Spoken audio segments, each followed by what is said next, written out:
Okay, ladies and gentlemen, you should have your notebooks out. If not, everybody has something to write with.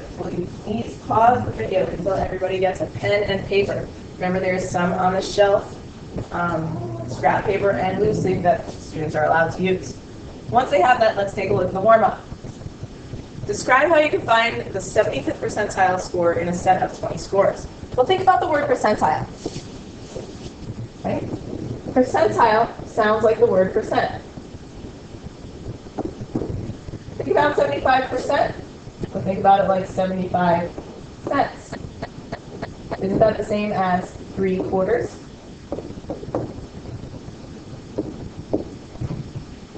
So think about 20 scores, right? We got 1, 2, 3, 4, 5, 6, 7, 8, 9, 10, 11, 12, 13, 14, 15, 16, 17, 18, 19, 20. If I were to split it into 4 quarters, right? First I would probably split it in half.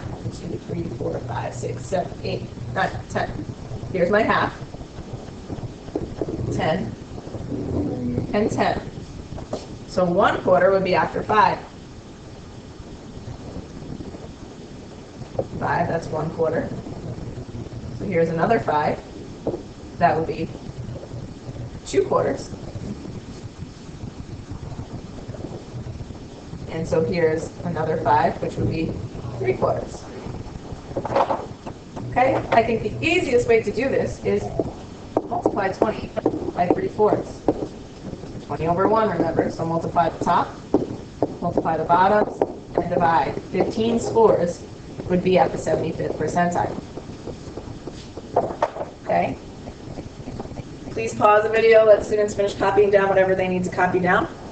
And when they are ready, please go on to continue copying. Their heading for today should be Box and Whiskers class. Okay? Today is Tuesday. Read 8. That should be in your notes as your heading. Okay? Box and whisker plots look like this diagram below. Please pause the video once again and ask students to copy down all of this picture and the words on there as well. Once students have finished copying, we're going to continue. Okay? The minimum, we already know the minimum means the lowest score. Okay?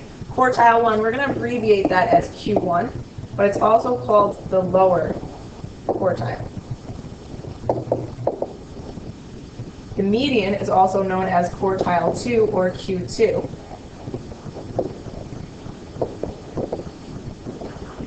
And then quartile 3, abbreviated as Q3, is also known as the upper quartile. Remember, we're going to do this all out by hand today, and then tomorrow you're going to learn how to do it in Excel.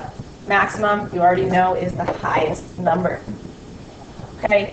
And so remember, if we're finding things like the median, the minimum, and the maximum, the data must be in order from least to greatest.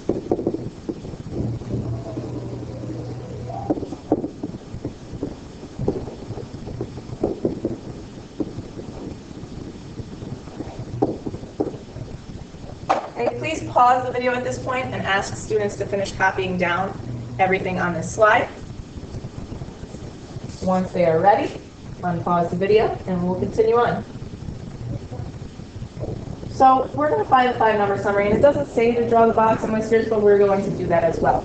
So first thing we have to do is put this data in order. Now the data we're looking at is the ages, because the years, we don't need to find any information about the years. We're trying to find a box and whiskers for the crop harvest. Okay, so when you go in order, remember when we talked about something that was easy to do, was to put them in order, but put the smallest number first and cross it off as you go. So 308. I cross it off so I don't use it again. And I'm looking for the next smallest, I think I see is 314, and if I make a mistake, I can always go back and fix it. Put commas in between your numbers so you don't get confused. Then 316. Okay, at this point, please pause the video and ask students to finish putting the numbers in order on their own. I'm going to do the same. Okay, so now I've got all my numbers in order. You should as well. And if you haven't, again, please pause the video for students to finish copying this down. Okay, what I need to do now is I have to find my 5-number summary. Okay, now that includes the minimum, Quartile 1, quartile 2, or the median, quartile 3, and the maximum. Now I'm going to go a little out of order depending on what's easiest. So the first thing I'm going to do is I'm going to find the minimum and the maximum. That's really easy. Minimum is 308, the lowest number, and the maximum is 332, the highest number. By having the numbers in order, that was easy to find. Okay, next I'm going to find the median.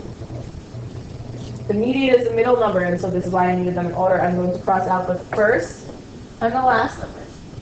Second and the second to last. The third and the third to last. Fourth, fourth to last. Fifth, fifth to last. Sixth, sixth to last. Until I have just one number left in the middle, 321.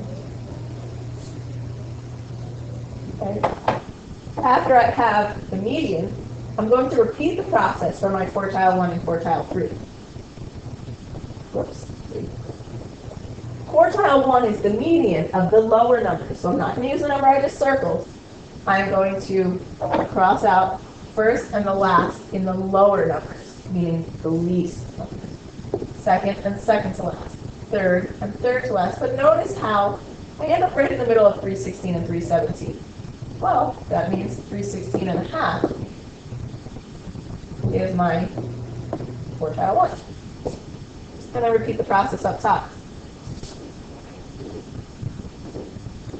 Right in between 325 and 326, so that's 325.5, halfway in between. Okay. Now, to draw my box and whiskers, what I'm going to do is I'm going to need a number line. So again, if you need to pause the video, please pause it for students to copy down what they need. But you're going to notice for the number line is that 308 is my minimum, 332 is my maximum. Those have to be included. So I'm going to count by 5. I'm going to start at 305.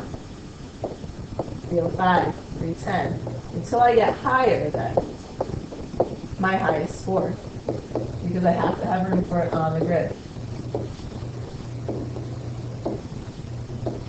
Okay, this is the easy part after you've gotten all the numbers. What you're going to do is you're just going to draw a vertical line and label it with its numbers for each of them. So 308 is right about here, and I'm going to label it 308. 316.5 is right after 315. And every time I'm just labeling it with what it is right beneath it, because those numbers aren't exactly on my number line to begin with. 321. 325.5. And 332. Okay? The box goes around the middle, and the whiskers go to the max and the minimum. So my box goes around these ones, which we actually call our interquartile range. Inter like inside, quartile meaning quartiles, and range showing us the difference between the maximum and the minimum. So I can calculate that by doing Q1 minus Q3 minus Q1. The whiskers go off to the max and min. So make sure you have all this copied down. Please pause the video for students to finish copying. And once they have that, we're going to move on to the next example. So we have a list of data on the distance birds migrate in thousands of miles. You'll notice these are already in order just to make our lives a little bit easier. And we're going to do the same. Okay? We're going to create a box and whiskers. So I like to do it in my order. My minimum is 1. And my maximum is 18. At that point, technically, I could set up my number line.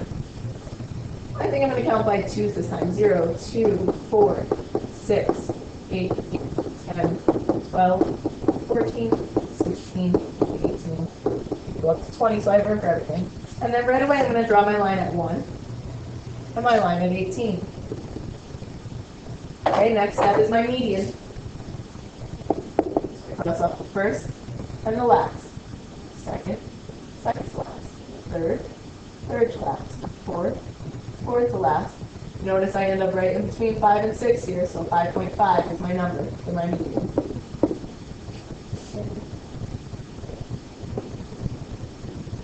Now for quartile 1 and quartile 3. Quartile 1 is the smaller numbers. Again, don't include the number that was your median.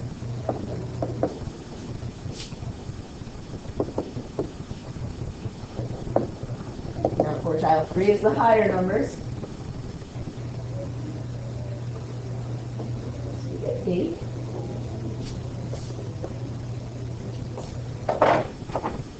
Okay. Here's a box and our whiskers. Okay, pause the video for students to finish.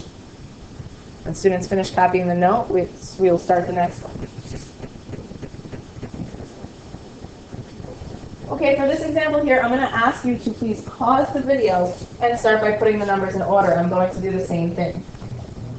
Okay, now I have everything in order. Remember, the next things you're going to calculate are your 5-number summary. They include your minimum, your quartile 1, your median, your quartile 3, and your maximum. Okay? I'm going to ask you guys to remember, go through, find your minimum and your maximum first, median second, and then quartile 1 and quartile 3 third. So please pause the video and find those things now. When everybody's done, unpause it and you'll have my solution. Okay, so here are my values I found by doing the same process. Okay, the next step is I'm going to draw my number line. It has to range from at least 10 to 34. Okay, going a little bigger is probably a little better. I'm going to count by 5, so I'm going to start from 10 and go to 35. You do the same, please. And then draw your lines to represent each number. Please pause the video. Okay, so we should have all of these labeled. Remember, the box is going around the interquartile range, and the whiskers is going off to the maximum and minimum. Please pause the video for anything the students need to copy down still, and then continue on when they're ready. Okay, this one's a little bit of an interpretation here. Average monthly rainfall in millimeters was given to us for Miami and New Orleans. Okay, we're looking at the difference in the interquartile ranges, and so remember, what we need to look at is where Q1 and Q3 are on here. Okay, and so I'm going to need to label. And remember, the first is always the minimum. Then Q1, the median, then Q3, and then the max. And I'm going to label that on both of them. Okay, so you can see that we have some pretty different interquartile ranges, even though the minimum and maximum aren't that different. So brainstorm for a second. What do you think the differences in interquartile ranges show us? Okay, well, what I want you to think about is back to the warm-up, how we were thinking about percentiles and how each one of these sections represents 25% of the data.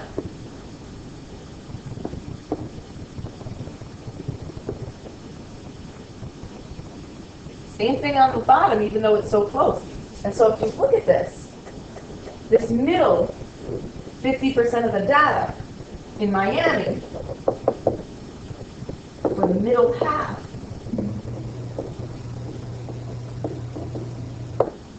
has a large interquartile range.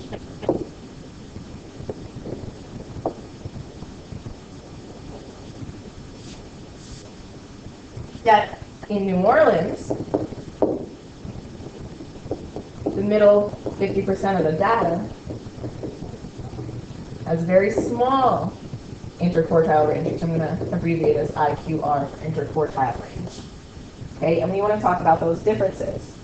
Okay, and so essentially what's going on then is you think about there's a lot of data or lots of numbers in a small range or small interval. What that means is the numbers are closer together.